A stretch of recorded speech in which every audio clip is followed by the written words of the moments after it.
Muito boa tarde, pessoal, todos que estão nos ouvindo aqui pelo canal do YouTube da FGV. Eu sou o professor Rodrigo Naval, coordeno o MBA de Relações Governamentais aqui da casa, e hoje temos mais um webinar bastante interessante para todos. Tenho convidados mais do que especiais aqui. Estão comigo a professora Andréa Gozeto, que também coordena o MBA de Relações Governamentais, com o Diogo Jodar, do Inteligov, com o Fábio Ventura, da Like Leads, Unidade de Negócio de Saúde, e com o Fábio Rua, grande amigo da IBM América Latina. Então, pessoal, eu preciso aqui, antes da gente começar, dar algumas informações para vocês. Tem um disclaimer que a gente lê aqui da FGV que eu preciso passar para vocês. As manifestações expressas por integrantes dos quadros da Fundação Getúlio Vargas e por convidados que participam dos eventos e transmissões online representam exclusivamente as opiniões dos seus autores e não necessariamente a posição institucional da FGV. Reiteramos também que aqui todos os presentes concordaram em participar desse evento de forma espontânea e, com isso, autorizam o uso de sua imagem para essa transmissão que ficará disponível posteriormente nos canais oficiais da FGV. Além disso, pessoal, quem está acompanhando aí pelo YouTube tem a forma de fazer uma pergunta, né, pelo aplicativo Slido. Então, esse link para acesso ao aplicativo está logo no início da descrição do vídeo no YouTube. Dito isso, pessoal, estamos prontos para começar o nosso webinar, que vai tratar de tecnologia, redes sociais e relações governamentais. Eu tenho dito para muitos que nós, profissionais aí de relações institucionais e governamentais, estamos no momento certo, no lugar certo, na hora certa. Ou seja, nunca, talvez, se tenha tido tanta necessidade de diálogo com stakeholders diversos, principalmente com o governo, né? E fazendo isso de uma forma online, como estamos aqui, né? Como estamos aqui, cada um no seu canto ali, mas todo mundo junto ali conversando sobre um determinado tema. E a participação de tecnologia em RealGov só tem subido. Eu acho interessante, não aqui querendo falar do passado, mas quando eu comecei nessa área, 30 anos atrás, na Xerox, 1990, a leitura do Diário Oficial, que chegava cedinho lá na matriz da FGV no Rio, era a principal função que eu tinha como estagiário. Logo que eu chegava ali, tinha que folhear para ver se saiu alguma coisa relevante. Passou-se 30 anos e isso é, obviamente, impossível de fazer hoje, porque além do Diário Oficial da União, você tem todos os diários, né, dos estados, você tem as legislações municipais. E o que aconteceu recentemente? Quem trabalha com isso certamente pôde perceber. O nível de informação, o número de informações publicadas todos os dias que a gente precisava monitorar, filtrar e repassar, aumentou de uma forma, né, inimaginável. Se já era muita informação, eu falo isso para os meus alunos, né, se você está achando que no curso tem muita informação, vai ter mais informação ainda, acostume-se com isso, né? O número também de interlocutores, de stakeholders, também aumentou. Hoje você, de forma mais fácil, online, se conecta com mais gente, né? Busca influenciar mais interlocutores. A frequência com a qual você também se comunica com esses interlocutores também aumentou. Então, você tem mais gente para se comunicar e de forma mais frequente, com mais informação disponível. Então, assim, os desafios são muitos. Então, eu queria começar esse nosso bate-papo aqui com as visões dos nossos convidados aqui sobre isso. Começando aqui pelo Diogo, que é da Inteligov, perguntar para ele como é que foi esse ano de 2020 para o Inteligov. Teve muitos segmentos de negócio, turismo, hotelaria, né, viagens, etc., que caiu. Como é que foi, só para ilustrar, o ano do Inteligov num ano de plena pandemia, né? E pode falar um pouquinho do Inteligov também, Diogo. Boa tarde para você. Boa tarde, professor Rodrigo, todos os participantes, obrigado pelo convite. Bom, nós somos a primeira plataforma de monitoramento legislativo totalmente digital, né, que surgiu no Brasil, lá em 2014 que a gente entrou no mercado, e hoje temos aí cobertura bastante ampla, tanto das casas legislativas federais, estados, municípios, diários oficiais, né, tanto o Diário Oficial da União, quanto os diários oficiais de estados e municípios, né. E realmente a gente sentiu um crescimento, a gente cresceu, né, no ano passado, né, e com a pandemia, principalmente logo no início, começaram a surgir muitas regulações, um volume muito grande de regulações do executivo, e espalhadas, né, pelo Brasil todo. Então, a gente teve clientes novos que começaram a dizer, olha, eu nunca tive que acompanhar a legislação ou regulação municipal, decreto municipal, e agora eu preciso urgentemente, porque eu preciso me adaptar a um decreto que vai valer essa semana. As regulações dos estados também, teve a decisão do STF que permitiu que os estados também fizessem decisões em relação à pandemia, né, então, pela necessidade de agir rápido, né, principalmente diários oficiais e regulações de executivos pelo país. Inclusive, a gente, sentindo essa necessidade, a gente lançou uma plataforma gratuita, que está no ar até hoje, que é o Covid, né, o site do impacto regulatório do Covid, que é covid.inteligov.com.br. A gente coleta todos os dados de diários oficiais e legislação apresentada nas casas legislativas que a gente monitora, que são a maioria das estaduais, algumas municipais além das federais, né? E a gente viabiliza lá que qualquer um acesse e receba updates durante a semana e diariamente sobre essas regulações, né? Uhum. Eu diria até que um grupo, né, uma equipe de relações governamentais hoje não é mais um luxo, né, você ter um apoio desse ferramental, né, digital, seja do Inteligov, do Radar, do Sigalei, né, tem várias empresas que hoje prestam esse serviço e você tem essa possibilidade de trazer para dentro da sua empresa, desenvolver isso, ou ter esse apoio, né, vamos colocar assim, externo. Já voltamos nesse ponto, porque eu me lembrei de outra questão, vou passar para a minha querida professora Andréia aqui, porque essa mesma profusão de informação aconteceu aqui dentro da casa, né, dentro da FGV. Eu estava em Brasília no dia 11 de março, né, e aí saiu um decreto lá dizendo, olha, não tem mais aula, né, presencial. Eu falei, como assim não tem mais aula? E os alunos? Não, eu quero ter aula e tal. E aí foi uma correria da FGV para antecipar planos, né, de lançar esses produtos digitais, como a gente hoje tem o Live, a própria aula presencial, que hoje está sendo ao vivo, mediada por tecnologia, né, e com grande sucesso. Os alunos se adaptaram, os professores também se adaptaram no mundo inteiro, não foi só a FGV, né, você pega Harvard, Columbia, todas essas grandes, né, entidades. E como é que foi, Andréia, a sua experiência aí nesse lado da educação também? Porque teve esse impacto, né, aqui para nós, né? Eu sei, mas eu quero que você conte também um pouquinho disso. Obrigada, Rodrigo. Olá, pessoal. Oi, Diogo, Fábios, como vão? Obrigada pelo convite. Realmente, acho que 2020 foi o ano do desafio, né? A gente teve que se reinventar enquanto profissionais, né? E entre um desses profissionais, o professor. Então, as aulas mediadas por tecnologia, elas exigiram da gente algumas habilidades que nós não tínhamos ainda desenvolvido, né? Não fomos todos pegos de surpresa. Mas o que foi muito, assim, o que me chamou muito a atenção foi a rapidez com a qual a FGV, ela solucionou, né? Tentou trazer uma solução, mesmo que provisória, para esse problema. E o que me chamou muita atenção também foi o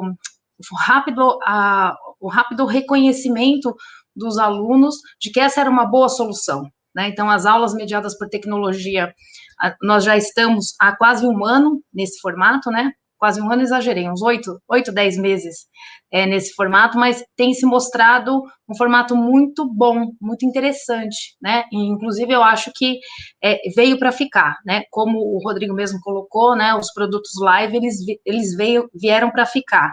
Obviamente que a gente ainda vai avançar muito, eu tenho certeza absoluta que vamos construir outras iniciativas em modelo híbrido, né? Parcialmente presencial, parcialmente online, porque nós somos humanos, né? E como humanos, nós queremos ter contato com outros humanos. Então, o live é muito interessante, a tecnologia é muito interessante, mas tem que ser utilizada também com sabedoria, né? Para nós não perdermos para que a gente não perca o que nós temos de mais, né, importante, né?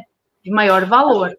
Aliás, né, André, excelente ponto, porque a gente está falando de tecnologia, mas tem sempre o fator humano. Não adianta você ter lá, contratar que serviço for, você vai se entupir de informação, mas quem vai olhar, selecionar, ver se aquilo se adequa à estratégia da empresa de advocacy, de relações governamentais, de um relacionamento institucional, são as pessoas. Então, assim, para quem ainda tem algum receio de que a tecnologia vai roubar o lugar, não vai acontecer isso. Daqui a pouco eu vou falar aqui com o Fábio Rua, que vai também dar um panorama dessa visão da IBM sobre isso. Mas eu sei que mesmo nas empresas de mais alta tecnologia tem um lugar de honra ali do ser humano, né? Isso aí não dá para trocar. E ainda mais, né, no nosso caso, que depende muito. E como você falou, seja lá no processo de aprendizado de relações governamentais, seja na influência, né? Porque com as votações online a gente teve várias discussões aí super importantes, o marco regulatório do saneamento, por exemplo, eu acompanhei e foi votado, né, à distância dos parlamentares. Então, é um processo de adaptação. Perfeito. Fábio Ventura, meu amigo, fala um pouquinho da Like Leads. Eu queria que você também, numa conversa que a gente teve, você falou ali da estruturação da geração de autoridade. Explica para a gente aquelas 3 vertentes, um pouquinho disso, que serve muito para a gente que faz advocacy, né? Aquela organização que quer defender um interesse, quer defender uma posição. Como é que ela pode fazer isso? Eu acho que esse é um input importante. Bem-vindo, Fábio. Obrigado, professor Navarro. Obrigado, Andréa, também pelo convite. Fábio, obrigado pela participação. Também o Diogo. Estou muito bem acompanhado aqui nesse bate-papo. Estou muito feliz de estar aqui. Falar rapidamente aqui da Like Leads, professor. A Like Leads é uma empresa especializada em posicionamento digital e produção de conteúdo com foco em construção de autoridade. Da Like Leads, que teve um crescimento expressivo ano passado, surgiu uma unidade de negócio chamada Like Leads Saúde, no fim do ano passado, que envolve bastante produção de conteúdo e geração de conteúdo para posicionamento e construção de autoridade para players da área da saúde. Né, mapeamento de stakeholders, gerenciamento, enfim, todo o instrumental de comunicação que uma empresa precisa para se colocar e se sentar à mesa nessa grande conversa digital que são as redes sociais, que são os canais digitais de hoje em dia. É preciso se comunicar, é preciso se colocar na discussão e espraiar a sua mensagem, né, seja ela mais estratégica, mais comercial, mais no nível do convencimento, dentro dessa grande seara. A gente estava conversando sobre essa estratégia de posicionamento, construção de autoridade, que vale muito para os profissionais de RIG, de HelGov, para as empresas que precisam se colocar em discussões com seus stakeholders em diferentes níveis. Esse conceito de construção de redes transcende somente as redes sociais. Então, toda empresa, toda estratégia de comunicação, ela precisa levar em consideração 3 grandes redes. Uma delas é o que a gente chama da sua rede controlada. A sua rede controlada é a rede que já orbita ao redor do seu negócio. É a primeira camada da cebola, né? São os seus leads, são os seus seguidores em redes sociais, são os seus parceiros, são os seus clientes, são as pessoas com as quais a sua mensagem potencialmente pode chegar. A palavrinha-chave aí é engajamento. Como eu instrumentalizo estratégias para fazer essa rede engajar a meu favor. A segunda rede que você precisa trabalhar é a sua rede não controlada. Por que não controlada? Porque você não sabe se sua mensagem vai chegar e vai ser espraiada. Quem são? Imprensa, influenciadores, stakeholders. Para essa rede, você precisa instrumentalizar diferentes estratégias e a palavrinha-chave aqui é influenciar. Como que eu posso influenciar na discussão, me colocar na discussão, me posicionar como autoridade, né? Conceito que funciona muito para quem trabalha com advocacy. E a sua terceira rede é a rede impulsionada. E aí é uma relação de otimização. Como que eu posso otimizar o dinheiro que eu coloco em um anúncio, em campanhas pagas de impulsionamento digitais, em branded content? Quais são os melhores canais?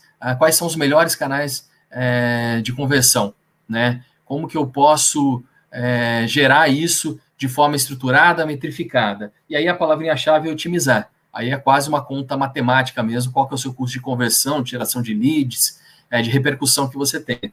Essas 3 redes combinadas geram a sua rede orgânica multiplicadora, que é o sonho de toda empresa, que é o sonho de todo profissional. Que a sua mensagem seja levada de graça, né, por pessoas que tenham a sua audiência própria e levem a sua mensagem. É um ponto em que você consegue influenciar por meio de terceiros. Então, uma boa estratégia de comunicação, ela envolve todas essas camadas da cebola. Qual que é o grande erro das empresas, dos profissionais? Achar que isso é feito num tiro curto, achar que existe bala de prata. Construção de autoridade é processo. E isso demora tempo, isso demanda investimento, né? Então, muitas vezes, por não terem resultados palpáveis ou metrificados no primeiro momento, as empresas acabam desistindo dessa estratégia, o que acaba sendo um tiro do pé a longo prazo. Perfeito, Fábio. Jóia essa visão, muito legal, muito bacana. E eu acho que só reforça o que a gente tem falado aqui. É mais uma ferramenta, né, para o profissional 4.0 de relações governamentais, relações institucionais e governamentais, precisa ter esse conhecimento, né? São tantas competências. Eu lembro lá em 2018, quando saiu a atividade de RIG, né, na CBO, na Classificação Brasileira de Ocupações, a gente trabalhou muito isso com o Ministério e foram elencadas 91 competências lá. Já tem que ampliar, porque agora você lidar com Big Data, mas eu tenho que saber lidar com Big Data, tá vendo, André? Aí, ó, você estava conversando comigo, eu vou ter que saber esse negócio aí, não conheço muito disso. Vai ter que saber, vai ter que correr atrás. E aí, um dos canais para ajudar nesse aprendizado, né, tá aqui, meu querido amigo Fábio Rua, da IBM. Eu me lembro do Fábio, eu cheguei a entrevistá-lo lá para minha tese de doutorado, conversamos e tal, e ele me contou lá na época que estava iniciando a gravação de uns vídeos, né? Porque agora eu não falo mais com a minha equipe, a gente faz tudo em vídeo, eu gravo ali e tal. Isso mostra como é que uma pequena ação, né, pode proporcionar ali um engajamento maior e tal. Então, Fábio, eu queria, além de te dar as boas-vindas aqui à nossa discussão, você falasse um pouco da visão da IBM no uso da tecnologia nessa área que você é o diretor, até uma visão também América Latina, como é que está o Brasil relacionado aí com os outros países. E, de quebra, eu queria te pedir, que eu acho interessante ver esse desenvolvimento do Watson Public Policy, que uma vez você me contou que estava sendo desenvolvido, que estava para ser lançado e tal. Como é que está isso? Então, seja bem-vindo para o nosso bate-papo, Fábio. Obrigado, professor Rodrigo, grande prazer estar aqui com vocês, meus colegas Diogo, Fábio, Xará, André. Esse é um tema que, assim, quem me conhece sabe o quão apaixonado eu sou por ele. Eu sou um profissional de relações governamentais há mais de 20 anos, sou um inconformado com o status quo, eu odeio letargia, eu odeio manter, né, práticas sendo seguidas, né, ao longo do tempo. Eu gosto de renovar, eu gosto de transformar, eu gosto de fazer com que a nossa função, assim como o mundo, assim como a economia, assim como a tecnologia, se transforme de tempos em tempos. E lá atrás, eu vou chutar aqui, acho que uns 4 anos atrás, a IBM tinha potencializado o uso da sua principal plataforma de inteligência artificial, que a gente chama de Watson. E o Watson começou a fazer muitas coisas. Então, o Watson fazia receita de bolo, o Watson fazia planejamento logístico, o Watson fazia score de crédito, e eu olhava para a minha função e não via o Watson sendo aplicado no dia a dia das relações governamentais. E se dependesse, né, de terceiros adotarem o Watson, adotarem a inteligência artificial 4 anos atrás, primeiro que a gente ia perder o protagonismo, né? Se é o Watson, é a IBM, se é a IBM, eu trabalho na IBM, portanto, eu vou precisar fazer alguma coisa a respeito.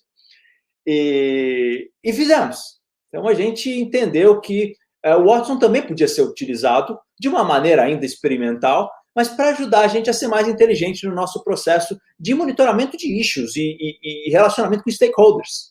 Então, o que a gente fez? A gente pegou lá 2 arquitetos de software amigos, né, assim, na informalidade, num primeiro momento, e demos a eles um banho de loja sobre o que são relações governamentais, o que é relacionamento com stakeholders, o que é engajamento e formulação, processo de formulação de políticas públicas como um todo, e desenhamos um wireframe, que é um esquema, de como a gente gostaria de ver o Watson ajudando a gente no nosso dia a dia. E, né, algum tempo depois, vieram com um protótipo, esse protótipo foi aprimorado, foi reaprimorado, e hoje o que a gente tem é uma ferramenta de uso contínuo, interno, mas que nada mais faz do que, a partir do momento que a gente monitorou os issues, identificou os stakeholders, é um cruzamento entre os issues e esses stakeholders. O que os stakeholders falam publicamente a respeito de um determinado issue? Qual o posicionamento deles em relação a esse issue? É favorável? É desfavorável? É neutro? A gente consegue filtrar isso e claramente identificar quem são as pessoas que apoiam a nossa causa, quem são as pessoas que a gente precisa trabalhar para que elas entendam, né, com um pouco mais de profundidade o que a gente defende, para, obviamente, em última análise, fazer com que eles possam eventualmente mudar de ideia, né, e passarem a defender essa causa. E aí não é uma causa única, exclusivamente da IBM, até porque a gente não trabalha, né, dessa forma eu diria, corporativista. Né? A gente só defende issues que possam ter um impacto positivo na sociedade, né? no setor de tecnologia como um todo e nos demais setores. Então, a gente começa a trabalhar esses issues e esses insights também nas associações de classe, também nas nossas interações nas redes sociais. A gente usa muito as redes sociais, a gente acredita que o processo de relações governamentais o primeiro passo para que ele seja menos marginalizado, né, em algumas camadas, em alguns grupos de stakeholders, é a transparência. É a ética como a gente faz o nosso trabalho, é a forma como a gente compartilha as informações que a gente cria, desenvolve, as nossas estratégias, as nossas interações. Então, nós temos hoje, no meu departamento, para a América Latina inteira, nós temos um canal no Twitter, nós temos um blog, eu criei recentemente um canal no YouTube, onde eu faço, sim, esses vídeos informativos sobre tecnologias das mais variadas, falo de 5G, falo de inteligência artificial, de computação em nuvem, de desmonetização tecnológica, que foi o que eu fiz e gostei muito do resultado, porque é um conceito novo que vai permear, com certeza, os debates no Congresso Nacional também. Tenho também uma atividade com uma intensidade grande também no Instagram, tentando mostrar, desmistificar a nossa função, trazer transparência em tudo que a gente faz e, mais importante do que isso, engajar cada vez mais pessoas. Pessoas que vão se identificar com a nossa causa e vão ajudar a gente a atingir o nosso objetivo, que, em última análise, é fazer com que o governo desenvolva políticas que permitam, né, o bom uso dos nossos recursos e o maior nível de investimento e engajamento da nossa empresa para que a gente possa empregar mais, pagar mais taxa e ajudar o crescimento e desenvolvimento do Brasil. Perfeito, Fábio. E essa evolução aí da transparência, eu acho que a gente está nesse processo. Quer dizer, a gente, em 2015, lançou, né, André, o MBA de Relações Governamentais, foi um marco, um MBA de 432 horas. Antes disso, havia apenas alguns cursos, até do próprio, né, da onde surgiu aí até o IRELGOV, né, Fábio, de onde você é vice-presidente hoje. Tem o pessoal da ABRIG buscando a questão da regulamentação dessa atividade. Você teve aí a inclusão na CBO, como eu falei. Você teve agora, recentemente, né, nós lançamos, em 2019, o primeiro anuário. Isso me chamou muita atenção. Tinha 29 anos de atividade, foi a primeira vez que a gente tinha um anuário, que é o Anuário Origem, que tanto a ABRIG quanto o IRELGOV são correalizadores, para dar a cara, mostrar quem é quem, né? Quem é quem. Então, tem 2019, 2020, tivemos um evento já falando tecnologia, um evento híbrido, né, transmitido aí, tivemos um sucesso de transmissão. Então, esse lado da transparência, eu acho que a tecnologia também desempenha um papel importante para dar essa transparência, né? Temos aqui uma pergunta, antes de passar mais para vocês aqui, do professor Gregolin, né, que é professor do nosso curso. Relacionamento pessoal nas relações governamentais é muito importante, porque as ferramentas tecnológicas, de fato, podem substituir no pós-pandemia. É uma excelente pergunta. Eu cheguei a mencionar isso e vou deixar aberto para quem quiser responder. Aqui é a resposta livre, mas o papel do dia a dia do profissional de relações governamentais, que é muito daquele olho no olho, do cafezinho, às vezes do jantar, do almoço, né? Como é que isso vai ser substituído? Hoje não é opção. Vou dar o meu kickoff aqui, tá? Hoje não é opção. Como eu falei, eu tenho feito relações governamentais todos os dias com gente de governo à distância e muito mais do que fazia antes. Porque se você marcava lá uma reunião, lá na CPEC, na quarta-feira pela manhã, você já ia na terça-noite. Então, para não ir muito tarde, para pegar o avião, para, né, jantar e tal, você já ia na terça de tarde. Aí você já consumia ali meio-dia. Aí depois, no dia de manhã, a reunião era às 10, né? Isso é o dia a dia nosso, né? A reunião às 10, que hora você vai marcar a sua volta? Marcar meio-dia, não, é muito em cima que pode atrasar, e normalmente atrasava, né, Diogo? Atrasava ali para você começar a reunião. Então, vamos marcar para 6 horas, qualquer coisa antecipa. E na brincadeira, você perdeu um dia e meio para uma reunião que, de repente, era de 1 hora. Hoje, essa reunião não é feita uma só, são 3 reuniões, né? Uma na sequência da outra, e não mais com... eu que trabalho presidindo uma entidade classe com 50 empresas, não mais uma discussão com 12 entidades, e sim uma discussão com 50 entidades. E com o ministro, muitas vezes, Paulo Guedes, né, semanal. Então, como é que está como é que vocês veem o papel do olho no olho do pessoal, mesmo com tecnologia? A minha visão é que isso vai perdurar. Isso vai continuar, ou seja, o uso da tecnologia vai continuar, essas reuniões à distância vão continuar, porém, você vai ter, sim, assim que possível, com toda a segurança, esses encontros pessoais, depois todo mundo vacinado, né, tudo acertado aí, vai ter, mas vai ser talvez restrito para casos mais relevantes, né, uma abertura de fábrica, um fechamento de uma fábrica, uma comunicação ali, alguma coisa. A minha visão é essa. Fica aberto para vocês, quem quiser corroborar, discordar, por favor. Eu posso começar? Ladies first. É uma pergunta excelente, a gente já tinha falado um pouquinho sobre isso, né, no início.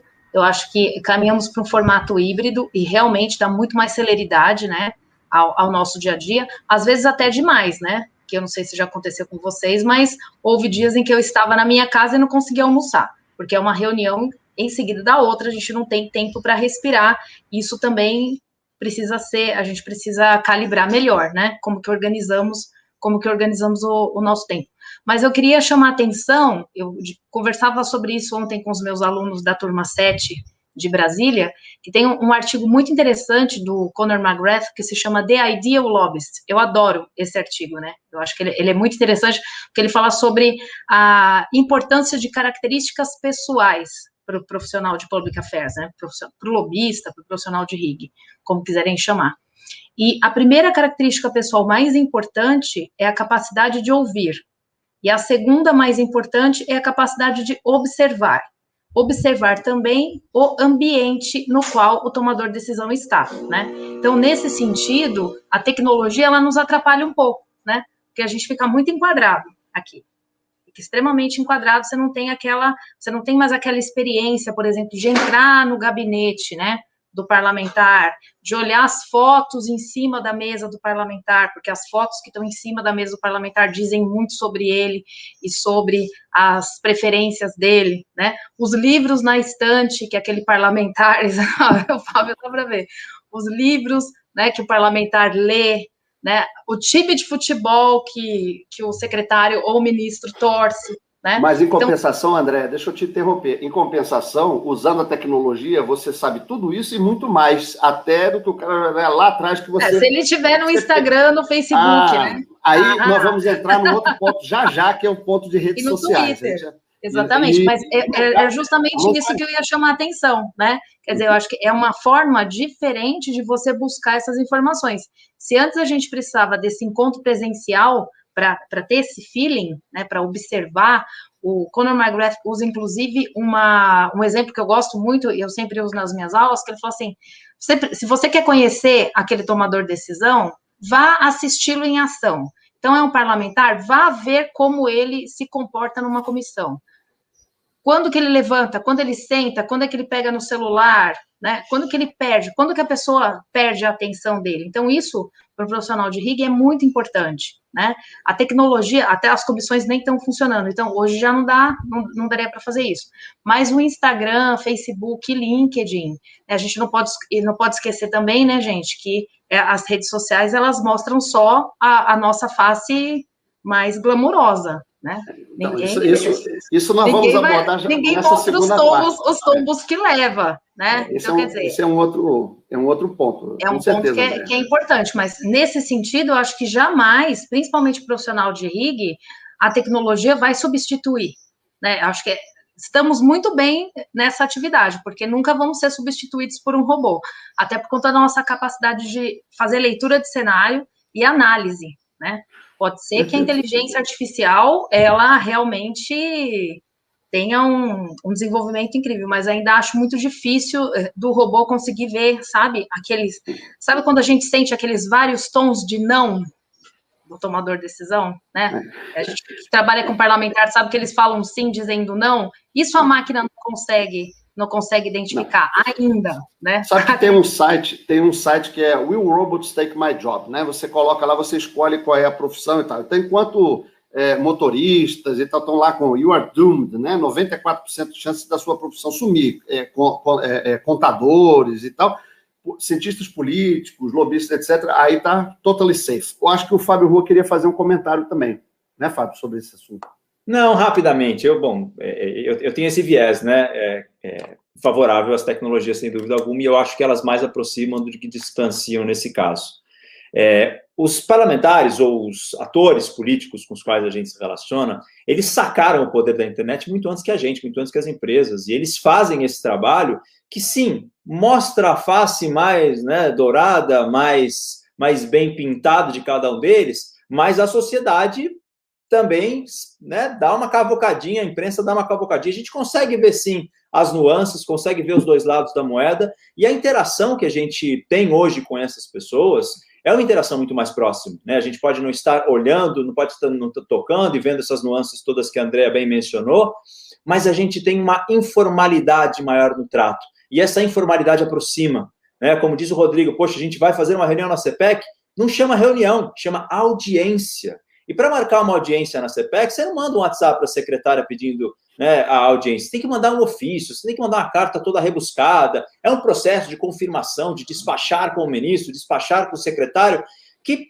pleno século XXI, né, segunda década do século XXI, não tem nada mais datado. Então, eu acho que algo que obrigou também as autoridades a se aproximarem dos interlocutores. Você troca hoje o WhatsApp, você troca DM, eu troco DM de Twitter, eu troco DM, né, mensagem direta de Instagram com autoridades. Porque eu compartilho conhecimento, eles assimilam conhecimento, têm dúvidas, querem esclarecer, marcamos webinars, marcamos calls. Eu acho que esse modelo híbrido que a Andrea tanto falou, ele é fundamental, ele vai perdurar e só se fortalecer. Então, pegando esse gancho, pessoal, e aí eu vou passar a bola para o Fábio, que tem uma formação toda de jornalista, Fábio Ventura, para responder, e Diogo, você pode também fazer seus comentários. Que agora eu queria passar a gente falou tecnologia, continuaremos falando tecnologia, mas o nosso seminário aqui, né, nosso webinar, né, é tecnologia, redes sociais e relações governamentais. Então, eu queria adentrar o terreno das redes sociais, que eu sei que é um tema bastante polêmico, todo mundo tem a sua visão, e o mesmo tema, sob diferentes ângulos, podem, né, trazer várias discussões aqui, mas eu quero provocá-los mais sobre esse assunto. Tendo em mente que a gente tem agora em vigor a Lei Geral de Proteção de Dados, né, a LGPD, temos boas práticas nesse tipo de ação, temos práticas talvez até não recomendáveis, condenáveis, etc., mas tivemos algumas situações que eu acho que a gente pode comentar. Recentemente no Rio, o Fábio falou agora de WhatsApp, foi proibido você falar para o WhatsApp formalmente, teve essa não sei se foi um decreto, né, o André, que saiu, não me lembro aqui, mas teve lá um decreto proibindo agendamentos e troca de informações por WhatsApp. A meu ver, é uma coisa inócua, até pelo que o Fábio Rua falou.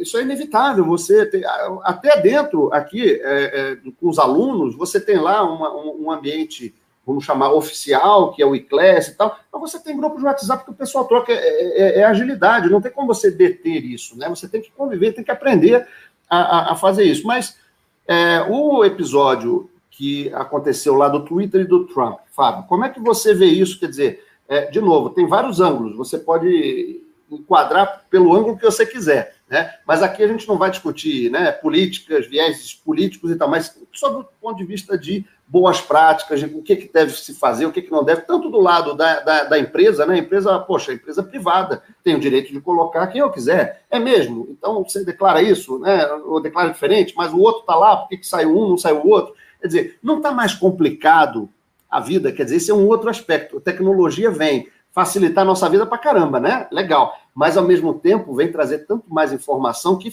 acaba ficando mais desafiador. Não vou dizer complicado, mas mais desafiador. Precisa de pessoal mais capacitado. Tanto é que o meu moto em relações governamentais é capacite-se, capacitação. Não é porque eu estou aqui na FGV, não. Tem várias outras entidades também, com ótimos cursos, curta duração, etc. e tal. Em meio da FGV, a gente assina embaixo, né, André? Já estamos aí. Agora, isso aí é apenas um pedacinho, né? Tecnologia. Você tem todo o resto que não some, que não desaparece. Como é que você vê isso, Fábio? Diz aí pra gente. Essa situação específica de redes sociais, políticos e posicionamentos, boas práticas, LGPD no meio. Você atenta aí certamente, Like Leads, que recomendações você faz quando você monta uma estratégia dessa em rede social para um B2B, por exemplo? Perfeito. Muitas vezes a gente esquece que a rede social ela é instrumental, né? Ali tem pessoas e elas potencializam ações e capilarizam ações que muitas vezes as pessoas tomariam individualmente. Então, fazendo um paralelo simples, com as tecnologias, até respondendo um pouquinho o professor Gregolin, as tecnologias permitem uma capilaridade maior de aproximação, mas não uma profundidade maior. Trazendo uma metáfora para a imprensa, é a mesma coisa que fazer 10 entrevistas por telefone ou uma entrevista presencial. A entrevista presencial vai ficar melhor, o ambiente vai ficar melhor, mas você não vai ter tanta agilidade. E aí uma relação custo-benefício que você precisa avaliar conforme a estratégia que você tem. O dia 8/1/2021 vai ficar marcado na história da comunicação, daqui a 20, 30 anos, né, quando a gente entender melhor tudo o que está acontecendo. Foi o dia em que o Twitter barrou o Trump. Né, uma rede social silenciou um presidente americano. Quando você poderia imaginar que uma rede que se alimenta de informação, né, que se alimenta, inclusive, da faísca, bloqueou uma pessoa que tem 89 milhões de seguidores, né, um tiro no pé no próprio negócio. Então, o que acontece hoje é que não existe... Não é uma rede social chinesa, hein? Uma rede social norte-americana. Norte-americana, muito bem pontuado, Diogo. E que tem todo interesse em lucrar, interesse legítimo, em engajar, né? Palavrinha-chave é engajamento. Então, esse dia vai ser marcado. O que acontece é que a gente está vivendo, a palavra pode ser forte, mas eu vou usá-la. A gente está vivendo um transe digital coletivo.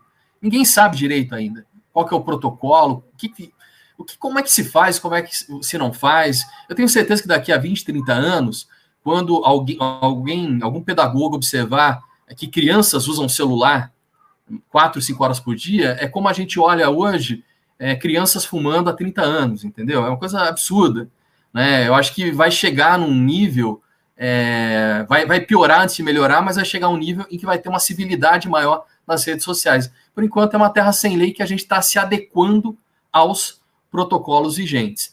Respondendo especificamente a questão do Trump, é uma necessidade muito grande que o Twitter teve para se manter como negócio, de fazer uma curadoria de informação, que é o que as empresas vão precisar fazer em contexto de fake news e infodemia. Infodemia é um contexto novo também, que seria o coletivo da consequência de fake news em excesso. Né? Aquela enxurrada de informação, um pouco verdade, um pouco opinião, um pouco posicionamento, e a gente, eu digo, a sociedade nossa atual, não teve uma formação para discernir informação, uma formação para discernir informação de opinião, de posicionamento, tudo é muito novo. Né? E o que precisa? Para onde a gente vai caminhar? Para um ambiente de curadoria de informação, para um ambiente de posicionamento baseado em conteúdo relevante. E essa é uma oportunidade para as empresas. Conteúdo é um novo anúncio. Essa frase linda, eu queria ter escrito, não fui eu, foi o Philip Kotler, mas isso é real. Né? As empresas elas precisam se posicionar dessa forma cada vez mais e contribuir para um diálogo sadio nas redes sociais. Então, as empresas elas precisam se posicionar, dependendo do seu negócio. Você vai ter haters, ao mesmo tempo que você vai ter lovers. São duas faces da mesma moeda que você vai avaliar a relação custo-benefício. E no seu relacionamento com os seus leads, com quem está na sua primeira rede, em termos de LGPD e RGPD, né, a lei europeia, você vai precisar cada vez mais respeitar a leis de privacidade, que na prática significam você zelar pelo dado da pessoa, tanto quanto você gostaria que o seu dado fosse zelado, ou dado estratégico da sua empresa. Então, todo esse caldeirão que está acontecendo, né, atualmente, e é tudo muito novo para a gente não tem ainda o modus operandi de como fazer. A regrinha para tudo seria o bom senso, mas pedir bom senso em tempos tão polarizados é complicado. Então, acho que vai piorar antes de melhorar, mas um dia a gente vai conseguir nivelar para ter um diálogo mais sadio nas redes sociais. E antes de passar para o Diogo, obrigado, Fábio. Antes de passar para o Diogo, eu até ia fazer para não ficar somente nesse episódio do Trump, eu estava lembrando aqui com vocês antes, até do presidente da França. O Macron postou, em um determinado momento, uma foto de uma floresta pegando fogo, dizendo assim, a nossa Amazônia está queimando e tal. E não era a Amazônia, não era recente, e foi o presidente da França. Então, assim, esse cuidado, Fábio, da curadoria, isso vale para as empresas, vale para as autoridades também, porque o que mais a gente vê hoje é fake news, ou pelo menos você desconfia que é fake news, até você validar. E aí, nesse processo de validação, Diogo, ferramentas como o IntelliGov podem ajudar para saber, não, mas isso saiu mesmo, agora está essa discussão toda, quando é que eu vou poder ser vacinado? Cada dia sai uma tabela diferente mostrando que você, professor, vai na frente, caminhoneiro vai na frente, né? Agora vai, não, peraí, isso aí não foi isso não. Então, gostei da infodemia, a gente está vivendo isso mesmo. Agora, não adianta, na minha opinião, gostar ou não gostar, você tem que absorver isso, porque é assim a realidade, né? E se buscar cercar de todos os cuidados para você não entrar nessa. Nas aulas, né, eu falo muito de um negócio chamado OD2P, né, um negocinho que eu criei ali para profissionais de relações institucionais e governamentais. Busquem, né, sair do O, que é a opinião. Opinião todo mundo pode ter, todos nós temos aqui, quem está nos ouvindo tem a sua opinião, vai ficar naquela discussão, respeitando a opinião contrária, convergente, etc., mas fica ali discutindo naquele primeiro né, da opinião. Como é que eu saio disso? Né? Eu preciso trazer esse primeiro D, que são dados. Né? Dados, informações, benchmarks. Quando eu trago dados, né, eu consigo, ou não, transformar aquela opinião num diagnóstico. Tá vendo? Não falei? Olha aqui essa pesquisa, olha aqui. E aí, de novo, cuidado com a qualidade da informação que você traz, mas você trouxe dados. Né? E aí você falou, poxa, é mesmo, é verdade. IntelliGov até essa semana foi utilizado dados do IntelliGov ali numa reportagem, depois fala isso aí. É exatamente isso que a gente está falando. Olha aí o que a gente está dizendo, com dados, transformando num diagnóstico. Mas o principal, pessoal, é não parar no diagnóstico. Cheguei no diagnóstico, viu como é que eu tenho razão, Fábio? Viu, André? Olha aí. Tá, mas isso não adianta nada, né? Se eu estou conversando com um tomador de decisão, ele vira para mim e fala, tá bom, você já me convenceu que temos um problema. E aí? Não, aí tem que resolver isso aí. Não, mas, né? Como? Né? Falta o P, de propostas. E eu sempre digo assim, tem a proposta ideal, tem aquela proposta que é boa, mas não é ideal, e tem a proposta mínima, que é aquela que, pelo menos, isso aí está na sua caneta, né, regulador, faz isso aí que resolve 20%, é melhor do que nada, né, vamos lá. Então, assim, isso que você falou, Fábio, a gente, no nosso curso, na área de estratégia, a gente tem lá uma disciplina de gestão do conhecimento e inovação, onde a gente aborda isso também, é tratado dessa maneira, esses cuidados que a gente tem que ter. E aí, Diogo, complemente aí o que o Fábio falou sobre essa visão de redes sociais. Quer dizer, tem outras ferramentas que podem nos ajudar para tomar esse cuidado? Tem que tomar esse cuidado mesmo? Ou é terra de ninguém mesmo, infodemia e manda bala? O que você fala para a gente aí? Eu acho que eu sempre digo que tem duas vertentes aqui, né, nesse nosso diálogo sobre tecnologia em relações governamentais. Um é como a tecnologia passa a ajudar o profissional e a tecnologia para relações governamentais institucionais, né? Como a tecnologia pode nos ajudar a fazer o nosso trabalho melhor e de uma forma mais ágil e mais precisa, e a mudança que houve da própria arena pública, né? Do debate público que passou a se dar no ambiente digital, né? Então, essa participação dos próprios tomadores de decisão públicos aí, dos parlamentares, que passam a sua mensagem de forma muito bem modulada, às vezes não, né? Porque agora também essa originalidade e a imprevisibilidade são vistas como um atributo interessante para um político, né?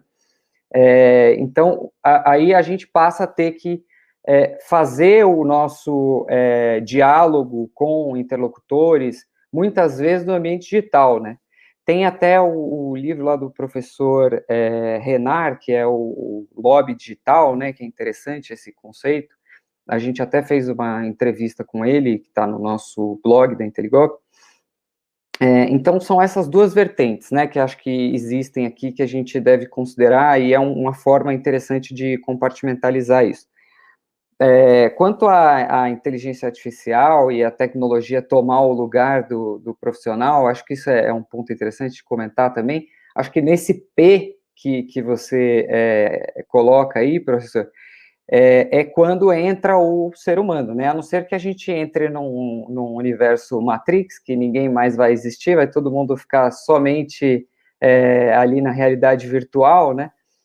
A gente vai continuar tendo interações pessoais que vão ser mais produtivas, muitas vezes, do que as interações tecnológicas, mas através da tecnologia a gente consegue potencializar, inclusive, esses contatos e essas interações.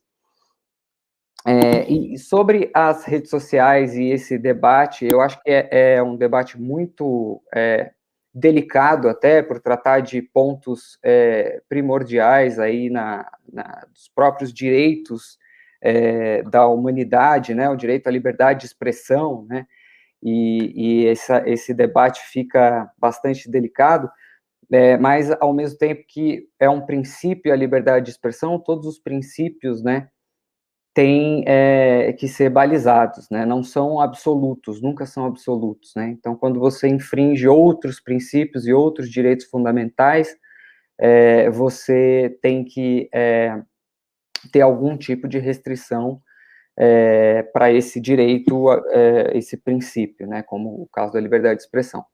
Eu acho que tem duas questões aí, como as redes sociais viraram uma arena pública de debate, elas talvez tenham algumas responsabilidades, né, que se tornaram responsabilidades públicas e não só privadas, né, então eu dizer, essa é a minha rede e aqui as regras são as minhas, quem manda sou eu, isso pode gerar alguma discussão, e tem gerado, né, discussão nesse aspecto. Será que é isso mesmo? Será que a rede social pode se dizer totalmente proprietária, uma tecnologia que não pode ser utilizada por outros, enfim, e que eles têm total direito sobre aquela plataforma, né? Eles fazem o que eles quiserem. Então, infringiu as minhas regras, não pode mais usar a minha rede social. Talvez seja isso mesmo, né? Talvez seja um serviço privado, mas aí entra esse outro debate, mas é uma arena pública, agora, hoje em dia, virou um direito eu usar essa rede social, né? Isso então, vale para tem que valer para todos também, né? Tem esse outro ângulo, por isso que eu falei, tem vários ângulos ali, mas bloqueou esse, por que não bloqueou o outro? Quem que, né, pode fazer isso? A gente não vai entrar em todos os ângulos, porque não dá tempo, mas é um excelente debate. Eu tenho aqui duas colocações aqui, que eu vou dividir. O Felipe pediu ali para repetir o texto que a Andréa colocou. Eu já pedi para colocar lá no nosso chat, não sei se chegou aí, mas é o The Ideal Lobbyist do Conor McGrath. É isso, André? Perfeito? Eu também citei o Anuário Origem. Quem quiser pode entrar lá no site e baixar. Tem tanto a edição de 2019 como a edição de 2020, gratuito, anuarioorigem.com.br. E uma pergunta aqui do Cláudio Luiz, para o Fábio Ventura. Como é que a sua empresa tem trabalhado com a LGPD, com a Lei Geral de Proteção de Dados? Perfeito. Cláudio, obrigadão aí pela sua pergunta. Realmente é um desafio para todas as empresas. Eu acho que a LGPD só não foi uma sigla mais falada em 2020 por conta do coronavírus, evidentemente, né? Mas era o assunto com maior potencial para impactar o modo como as empresas se relacionam com as suas bases, com os seus clientes, enfim. Em linhas gerais, a gente trabalha com geração de leads, né, com geração de negócios e com tratamentos de dados sensíveis. Então, a gente, como eu aconselho para todas as empresas, aumentarem a segurança nas suas operações, enfim, isso é uma questão mais instrumental, mais técnica, de acesso, mas também tem um lado humano envolvido, que é como você vai trabalhar e abordar esses leads de uma forma que não seja invasiva e que respeite a LGPD.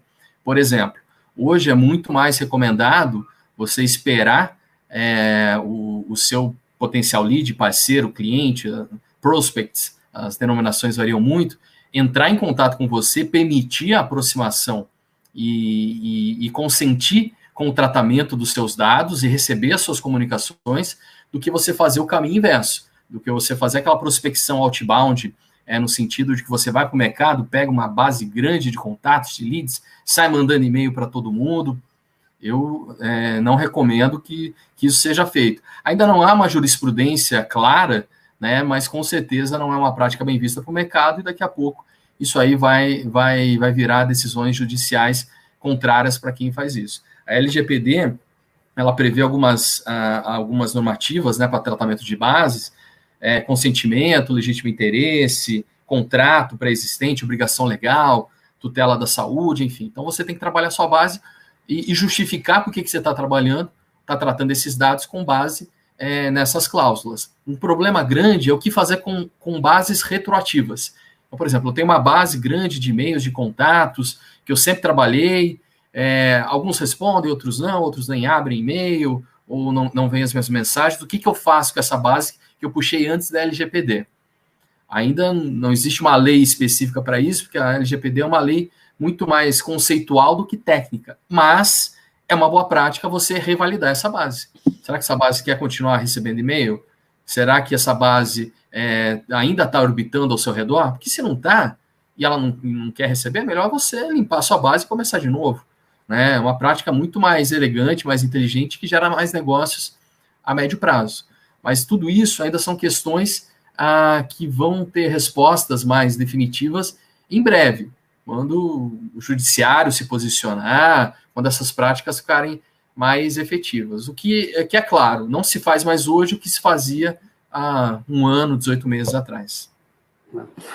Eu sei, Fábio Rua, agora, que você também trabalhou muito na aprovação dessa LGPD. Você quer acrescentar algum ponto aí, alguma visão complementar ao que o Fábio falou? Quer dizer, o cuidado com a LGPD que a gente tem que ter ao fazer relações governamentais, por exemplo. Quer dizer, trazendo isso para a gente aqui, a gente tem uma base de contatos, né? Antigamente, eu costumo dizer que a nossa atividade passou do abre portas, né? Do network, quem tem network, então quem faz, né, relações governamentais ou relações institucionais e governamentais é quem detinha um network. Por isso que lá nos primórdios, né, você tinha gente que vinha do próprio governo, porque era uma forma de assegurar que essa pessoa conhecia a gente lá, o network era o principal. Depois, o network continua sendo importante, só que, detalhe, né, network catapultado pelas redes sociais, então hoje você conhece muito mais gente, em determinados graus de profundidade, é diferente, mas o número só no LinkedIn tem mais de 22 mil contatos lá, seguidores, é incrível, né? Mas veio se juntar também a questão de experiência, né? Network e o segundo elemento, que é a experiência. O pessoal, como é que você lidou na sua empresa com o Covid? Como é que foi lá a história da IBM no Covid? Isso aí já dá uma aula, né, para você, uma experiência para você contar. Todos nós aqui temos, né, esse processo nosso, né, André, de aula à distância, como é que foi o treinamento, muda sistema, pessoas, alunos, etc.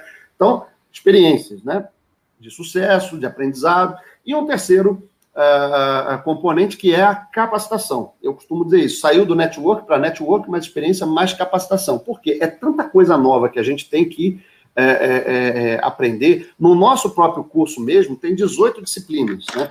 E é interessante porque é uma característica do profissional de RIG ter uma formação acadêmica diversa. Tem gente que é advogado, tem gente que é jornalista, tem gente que é engenheiro como eu, tem gente que é economista, e por aí vai. Tem até professora de educação física lá, o professor Manuel, né, professor de educação física, né, que está atuando lá dos expoentes aí de relações governamentais. Bom, então, assim, com esse background diferente, quando o pessoal está olhando ali, por exemplo, comércio exterior, mas, por que eu preciso saber comércio exterior?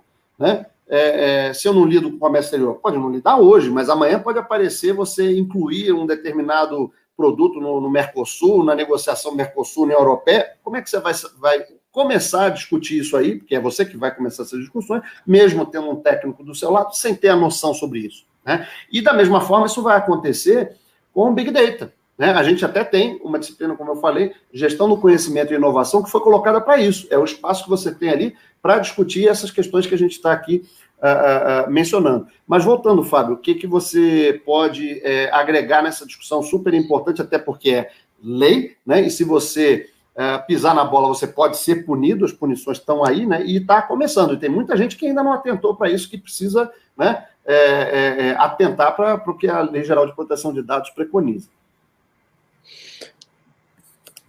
Maravilha. Se eu puder, então, complementar, e sem querer repetir o Fábio, obviamente, eu diria que essa lei, ela sim tem esse caráter, né, regulador, que faz com que as pessoas tenham que ficar espertas para não serem lá na frente multadas e punidas judicialmente por alguma atitude, né, que não adere aos dispositivos da lei. Mas, para além disso, essa é uma lei que eu acho que vai separar as crianças dos adultos no que tange a gestão dos negócios. Responsabilidade e confiança são duas palavras que entram no jargão comercial, organizacional, de uma forma em que nunca antes, né, havia entrado. Se você pisa na bola e você não investe em segurança como deveria investir em segurança, e há um vazamento de dados, a sua reputação fica em frangalhos de um minuto para o outro.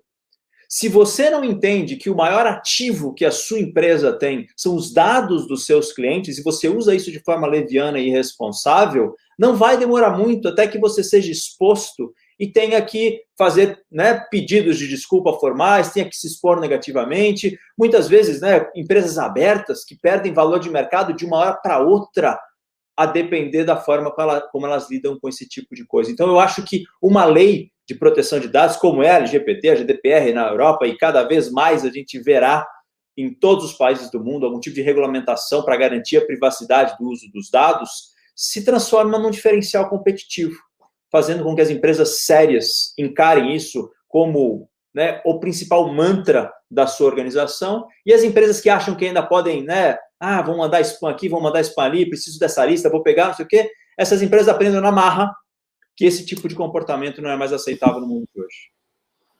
Perfeito. Temos duas perguntas aqui, a gente está indo para o nosso final aqui. A Daniela Cristóvão pergunta o seguinte: diante da tecnologia e cruzamentos de dados feito por máquinas, o que o consultor de relações governamentais pode oferecer de diferencial na prestação de serviço ao cliente? Vou passar para você, André, que também atua nessa parte de consultoria aí. No meio de tanta tecnologia assim, qual é o diferencial que alguém que presta consultoria nessa área pode oferecer para o cliente? É a análise, né, gente? A máquina faz o monitoramento. O Telegov faz muito bem, Sigalei faz muito bem, mas o feeling, a compreensão de contexto, o conhecimento profundo do setor de atuação da empresa, a máquina não tem como identificar, né? Então, o elemento humano, analítico, né? E, inclusive, da própria persuasão, né? Porque, muitas vezes, o profissional de RIG, ele precisa convencer a alta liderança da empresa de que aquele assunto é relevante e precisa ser acompanhado, né? Vocês sabem disso tão bem quanto eu. Então, essas duas habilidades, né, a habilidade analítica, né, o feeling, né, o profissional de RIG, ele, muitas vezes, ele atua como um radar. Então, por conta das diversas fontes que ele precisa mobilizar, ele vai buscando informações antecipadas, né? Ele tem como saber se determinada proposição vai rolar ou não vai rolar, né? Isso a máquina não tem ainda como definir. Então, as consultorias, elas entram com essa capacidade analítica, inclusive de prospecção de cenários futuros, né? Que as máquinas ainda não conseguem fazer. É assim que eu vejo. Perfeito. E tem aqui uma pergunta do Henrique Tessoto. Em um planejamento estratégico onde o marketing é responsável pela comunicação e pela questão das redes sociais, como é que relações institucionais, né, o RIG, pode demandar de forma eficaz o que precisa? E aí eu vou me adiantar aqui, quem quiser também responder o Henrique, mas a área de relações institucionais e governamentais, ela tem uma missão de ser transversal às organizações. Ela precisa ser. Eu ouço muito de alguns, mas o pessoal não entende o que a gente faz, o pessoal não manja nada. Culpa sua, que não está comunicando internamente o que você faz. A culpa é sua, não é outra. O cara não me chama para reunião.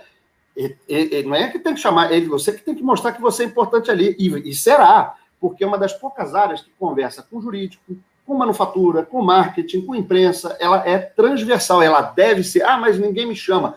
Força a sua presença lá, combina com o seu diretor, fala, sabe por quê? Porque se você não for chamado para uma reunião dessa, quando der um pepino em marketing, vamos lá, marketing soltou uma comunicação lá e temos exemplos aí, vários recentes aí, até na pandemia, de declarações, no mínimo, infelizes, né? Que o sujeito foi lá e falou alguma besteira.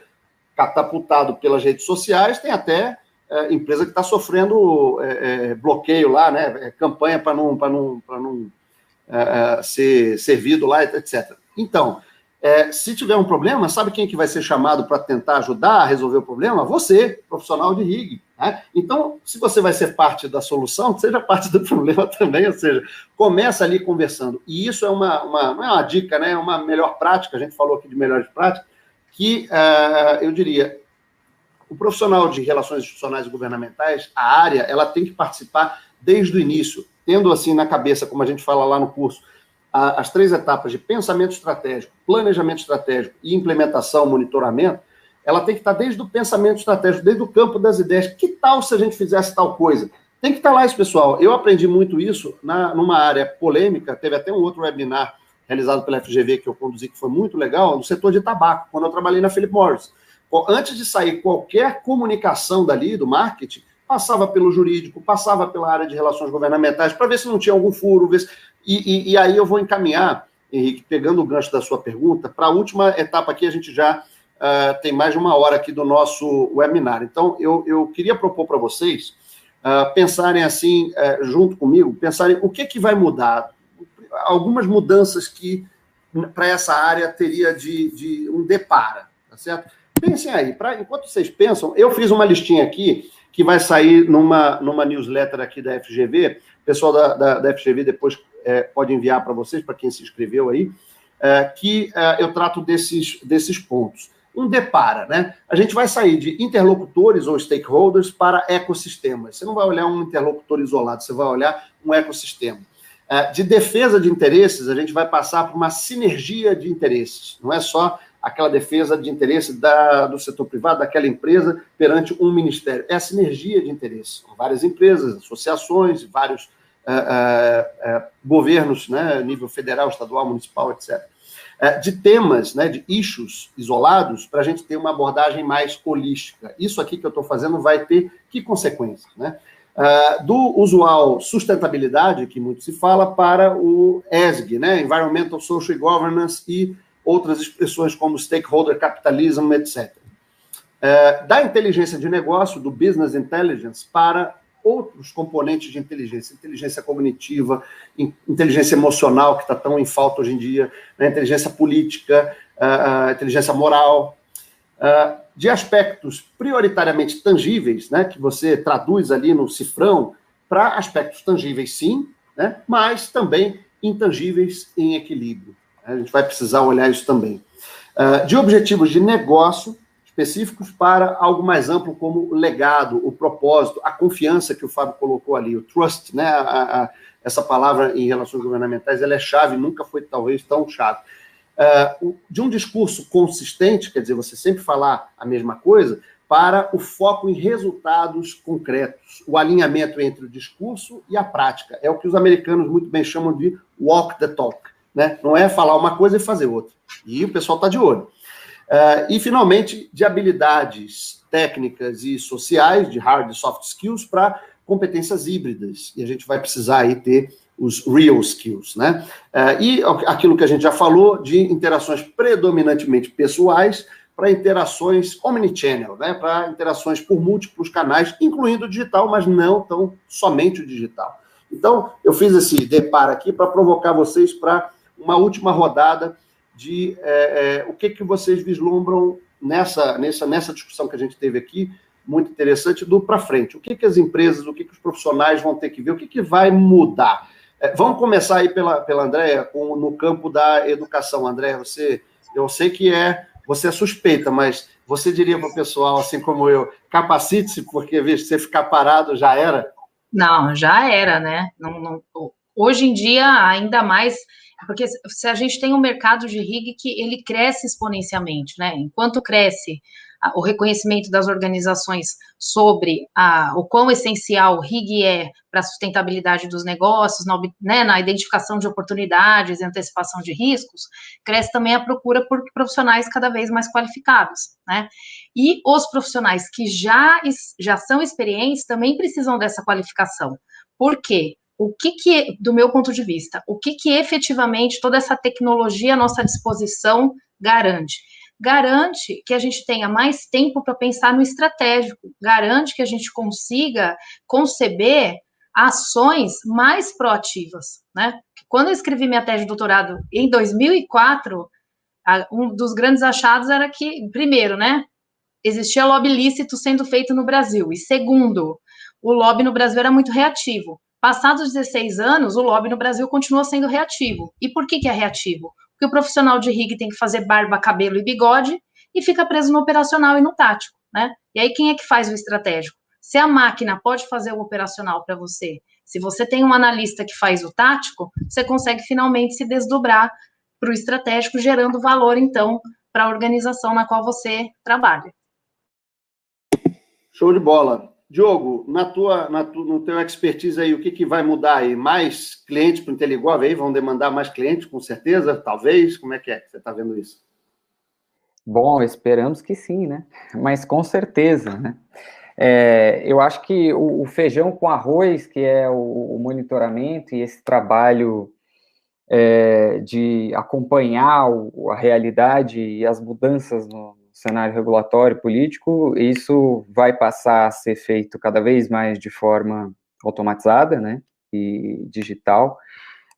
O profissional vai finalmente conseguir se desdobrar, como a professora falou agora, para o estratégico e para demonstrar com maior clareza, eu acho, para a empresa como um todo, para a sua organização, ou para a liderança da sua organização, o valor que a área traz, porque é muito significativo e muitas vezes é muito difícil de ser transmitido, né, e de ser medido, não só com projetos que conseguem ser modificados ou barrados, uma coisa bem específica, um projeto de lei que poderia acabar com o negócio da empresa de uma hora para outra, né, e conseguir medir isso cada vez mais e demonstrar o valor da área para a organização vai se tornar cada vez mais importante e mais fácil de ser feito, talvez, né?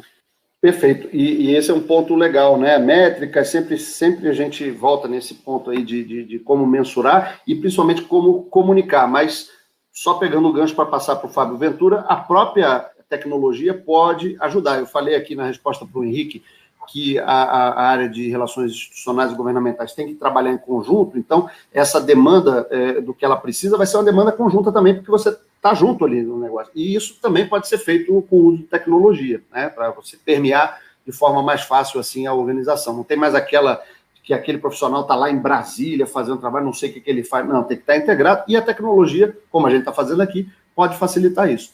Beleza. Meu querido Fábio Ventura, por favor, sua visão aí de médio e longo prazo, o que pode mudar aí na sua seara, o que você vislumbra aí para colocar para a gente aqui, por favor. Perfeito, professor. Até difícil falar depois da sua conceituação aí tão precisa, viu? Foram tantos temas que quando você estava falando, eu falei, não, vou pensar nisso. Daí você falava na sequência. Então, sobraram poucos para a gente aqui. Mas trazendo aqui para marketing e comunicação, eu acho que o principal depara é a busca do posicionamento das empresas. Menos foco na liderança e mais foco na construção de autoridade. Porque a liderança é importante, evidentemente, mas ela é transitória. E a autoridade não. A autoridade é um bem mais intangível, que inclusive pode canalizar para uma gama de serviços e produtos diferentes. Então, se eu pudesse conceituar apenas um depara, foco na autoridade e não tanto na liderança. E um conselho para todas as empresas, né, profissionais de RealGov, enfim, se posicionem, né, comecem a fazer o seu posicionamento digital o quanto antes, porque está ficando cada vez mais difícil entrar nessa roda de conversa e está ficando cada vez mais caro, né? Um posicionamento digital orgânico, bem construído, ele precisa começar o quanto antes. Então, se sente à mesa da conversa, da sala de jantar, e exponha e espraia as suas ideias. Talvez, né, professor, essa seja a nossa última participação aqui, então eu já queria agradecer a todos pela presença, ao Fábio, ao Xará, ao Diogo, à Andréia, a você, a todos os profissionais de RealGov que nos acompanharam, em especial aos meus amigos da Cigalei, também plataforma de monitoramento legislativo, muito competente, e deixar a Like Leads à disposição para empresas que queiram saber mais sobre estratégias comerciais, estratégias de posicionamento, principalmente na área da saúde. likeleads.com.br. Obrigadão a todos. Show, Fábio, obrigado. E aqui o meu querido Fábio Rua, o seu depara, Fábio, o que você vislumbra aí, seleciona um tema aí para colocar para a gente poder encerrar aí com 1h15 o nosso webinar aí. Agora vai ser fácil, hein, Fábio? Vocês me colocaram numa cilada, exatamente. Não tem mais muita coisa para falar. Mas eu não vou também, obviamente, deixar a bola quicando, e eu tenho, sim, alguns apontamentos que podem complementar tudo que foi colocado aqui pelos meus colegas. antes de qualquer coisa, eu acho que está na hora do profissional de relações governamentais se aprofundar. Nós somos conhecidos por sermos especialistas em generalidades. Especialistas em generalidades influenciam até um certo nível. Na hora de aprofundar, na hora de fato, fazer a diferença para um processo de tomada de decisão, a gente recua e chama um outro especialista. O que não tem problema nenhum, né? Desde que a gente leve a informação que é necessária para que as leis possam ser bem formuladas. Mas quanto mais a gente puder se aprofundar nos temas dos quais a gente trata, maiores as chances de a gente conseguir fundamentar melhor os nossos argumentos, posicionar melhor as nossas empresas. Um ponto. Outro ponto. Entidades, associações de classe, qualquer grupo organizado que hoje o Brasil, né, costuma utilizar para fazer pressão nos governos, precisam se transformar. Entidade, por definição, acaba sendo, né, um grupo de pessoas um pouco mais velhas, que tem uma visão atrasada da realidade, falam termos muito rebuscados, apresentam estudos meio confusos. Eu acho que eles precisam se modernizar, eles precisam investir em empresas como a Like Leads para se posicionarem, de fato, né, como instituições que contribuem, de fato, e parem só de reclamar. A grande maioria, né, das associações, das entidades de classe adoram reclamar, e o P do professor é muito pouco usado. A proposição, e não é uma proposição, 10 pontos que o governo precisa adotar para resolver a questão tributária no Brasil. Eles estão cansados de saber dos 10 pontos. Agora aprofunda, mostra como. Isso é que o governo precisa. É muito fácil você criticar o governo que não faz nada, e o setor privado que só põe o dedo na cara deles e fala, você tem que fazer alguma coisa. Como? Aprofunda. Vamos lá, vamos fazer junto. Eu tenho certeza que vai ter receptividade. Que mais? O setor, né, o profissional de relações governamentais precisa entender que sim, ele é relevante, que sim, ele precisa estar, né, participando no dia a dia do processo de tomada de decisão das empresas, mas ele tem que trazer resultado também quantitativo. Não é vender, não é negociar, mas é tentar fazer o link que o negócio precisa para justificar não só a permanência do profissional, mas uma eventual expansão da estrutura de relações governamentais, que muitas empresas, infelizmente, têm estruturas muito parcas, não tem orçamento, você não consegue investir numa estratégia de mídias digitais para poder fazer, né, um pleito um pouco mais estruturado sobre o seu issue. Porque você é uma função acessória. Então, se buscar uma forma de parametrizar os resultados do seu trabalho, e existem formas, e é fundamental você mostrar que, não entra dinheiro, né, direto da sua intervenção, mas deixa de sair muito dinheiro direto da sua intervenção. E pode sim entrar muito dinheiro, né, a partir do momento que você se parceriza com o negócio e tenta levar um tema que vai impactar positivamente todas as empresas, ou a sua empresa, né, no caso, e o setor como um todo. Terceiro e último ponto, quarto e último ponto, os Estados Unidos usam com muito sucesso, já há muitos anos, uma estratégia de engajamento que eles chamam de grassroots, que nada mais é do que um engajamento, né, da sociedade em causas que vão impactar, né, o indivíduo lá na ponta. A gente faz muito mal isso. O advocacy de causas, né, a gente ainda está engatinhando nesse tipo de abordagem para sensibilizar o governo de temas que são caros também para as empresas. A gente precisa ser um pouco mais...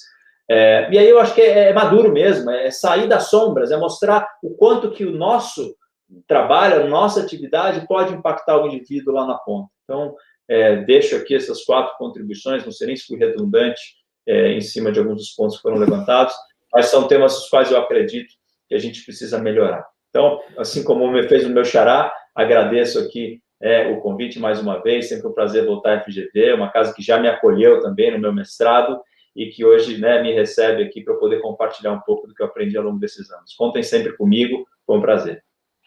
Maravilha, pessoal. Olha, eu queria agradecer a presença de todos. Eu achei excelente, eu sou suspeito também, mas esse tema a gente podia ficar aqui discutindo, já temos mais de 1h15 aqui de webinar. Eu acho que foi o que a gente se comprometeu, de 1 hora, já passamos aqui do tempo, e certamente a gente vai discutir mais. E aí fica essa colocação, pessoal, para quem está nos assistindo. A FGV tem vários webinars, né, gravados, se você não pode assistir, vai lá, busca, é aquela linha da capacitação.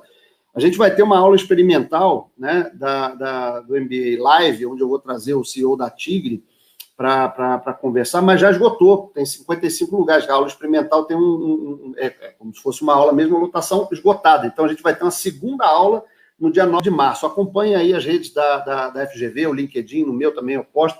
A gente tem aí procurado diversificar, dinamizar, democratizar esse conhecimento, tanto eu como a Andréa, com o curso da FGV, tem cursos de curta duração também. Então, assim, não é desculpa. Na minha época, 30 anos atrás, lá, não tinha nenhum curso, você tinha que aprender na prática. Então, hoje não tem desculpa, tem curso online, tem curso presencial, o que você quiser fazer. Agora, não deixe de se capacitar, porque pelo tudo que a gente discutiu aqui, tecnologia vem, sim, ajudar, mas vem também atrapalhar, vem tornar mais difícil, vem tornar mais laboroso o trabalho, e a saída é se capacitar, é você buscar saber selecionar informação, saber filtrar essa informação, saber usar para tomada de decisão de diferentes formas. Então, fica aqui o meu muito obrigado a todos que nos assistiram aqui. Obrigado, Andréa, Diogo, Fábio Ventura, Fábio Rua, e até uma próxima oportunidade onde a gente vai discutir mais um tema legal nesses webinários. Ok, pessoal? Obrigada, boa tarde para todo mundo. Obrigado a todos, obrigado. Tchau, pessoal, obrigado. Tchau, pessoal, obrigado. Tchau.